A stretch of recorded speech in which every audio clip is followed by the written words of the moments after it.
Shadowon kepolisian Rusia membubarkan aksi protes dan menangkap ratusan demonstran di berbagai kota di Rusia pada Sabtu 24 September 2022. Demonstrasi anti perang meletus di berbagai wilayah di Rusia usai Presiden Vladimir Putin mengumumkan kebijakan mobilisasi parsial pekan ini. Menurut AFD Info, organisasi yang memantau penangkapan politis di Rusia, hampir 750 orang ditangkap dalam demonstrasi anti perang. Sebanyak 370 orang ditangkap di kawasan ibu kota Moskow, sedangkan di Saint Petersburg, kota kelahiran Vladimir Putin, polisi menangkap 150 demonstran.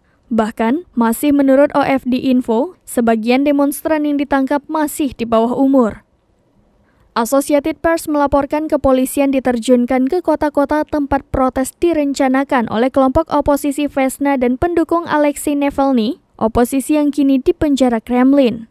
Di beberapa tempat, polisi bergerak cepat menangkapi demonstran sebelum aksi protes dimulai. Di Moskow, pada Sabtu 24 September 2022, polisi mengerahkan kekuatan besar untuk mencegah demonstrasi. Polisi berpatroli di jantung kota dan memeriksa identitas orang yang lewat. Polisi pun menangkapi orang-orang yang dianggap mencurigakan. Demonstran atau calon demonstran pria yang memenuhi syarat kemudian diberi panggilan untuk ikut mobilisasi ke Ukraina. Sementara itu, di Saint Petersburg, sekelompok kecil demonstran sempat berunjuk rasa di pusat kota dan menyerukan agar Putin sendiri yang dikirim ke medan perang. Di Novosibirsk, Siberia, lebih dari 70 orang juga dilaporkan ditangkap usai menyanyikan lagu era Uni Soviet yang menyerukan perdamaian.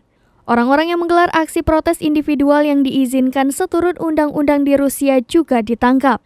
Akhir pekan ini, gerak cepat polisi Rusia menindaklanjuti demonstrasi yang pecah segera seusai Putin mengumumkan perintah mobilisasi parsial pada Rabu 21 September lalu.